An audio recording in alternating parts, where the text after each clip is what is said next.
মাগুরা জেলা সদরের ইটখোলা থেকে ঝিনাইদহমুখী মহাসড়কের ইছাখাদা দরগা শরীফ গেট পর্যন্ত 3 কিলোমিটার সড়ক এখন স্থানীয়দের কাছে মৃত্যুফাঁদ। বছরের ব্যবধানে এখানে সড়ক দুর্ঘটনায় অন্তত 12 জনের মৃত্যু হয়েছে। হাইওয়ে পুলিশ এই 3 কিলোমিটার সড়ককে ব্ল্যাক স্পট হিসেবে চিহ্নিত করেছে। এছাড়া উপজেলাগুলোতেও সড়কে প্রাণ ঝরেছে অনেকের। কার্যকর পদক্ষেপ চায় মাগুরাবাসী। মাগুরায় চলতি বছরের প্রথম 6 মাসেই মহাসড়কে 12 জন নিহত ও 16 জন আহত হয়েছেন।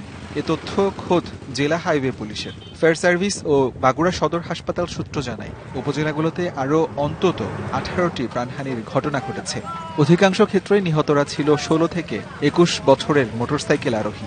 আমাদের এই জায়গায় প্রায় দুর্ঘটনা ঘটে। রাস্তাটা যদি চওড়া হতো তাহলে মনে হয় অ্যাক্সিডেন্টটা এত হতো না। রাস্তাটা গাড়ি ড্রাইভাররা সামনাসামনি সাইড দিতে পারে না, এই জন্যই অ্যাক্সিডেন্ট হচ্ছে মাঝে। সড়কে রোড সাইন ও রিফ্লেক্টর থাকলেও সরেজমিনে প্রদর্শন করে প্রয়োজনীয় ব্যবস্থা নেওয়ার কথা জানিয়েছে সড়ক বিভাগ। আমরা এখানে সাইন সিগন্যাল বোর্ড থেকে এবছর আমরা পর্যাপ্ত পরিমাণ সাইন সিগন্যাল বসিয়েছি। ভবিষ্যতে সাইন সিগন্যালের বরাদ্দ আসলে আমরা সেখানে আরো বিআরটিএ বলছে, ড্রাইভিং লাইসেন্স না থাকা, হেলমেট না পরা ও বেপরোয়া গতি দুর্ঘটনার বড় কারণ। লাইসেন্সবিহীন যারা রোডে চলাফেরা করতেছেন, এটা সম্পূর্ণ আইনের দণ্ডনীয় অপরাধ।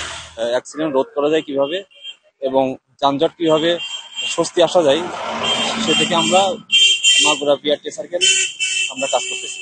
সড়ক দুর্ঘটনা প্রতিরোধে অভিযানে চালকদের সতর্ক করছে জেলা প্রশাসন। প্রয়োজনের অতিরিক্ত যাত্রী বহন করছে কিনা এবং যাত্রীদের থেকে বেশি ভাড়া আদায় করছে কিনা, মূলত এই জিনিসগুলোকে ফোকাস রেখে আমরা আমাদের অভিযান পরিচালনা করছি। সড়কের কাঠামোগত পরিবর্তন, গতি নিয়ন্ত্রণ ব্যবস্থা ছাড়া দুর্ঘটনা কমানো সম্ভব নয় বলে মনে করে পুলিশ। শুধু পুলিশ এবং আইন দিয়ে এই ধরনের ঘটনাগুলো প্রতিকার করা সম্ভব নয়।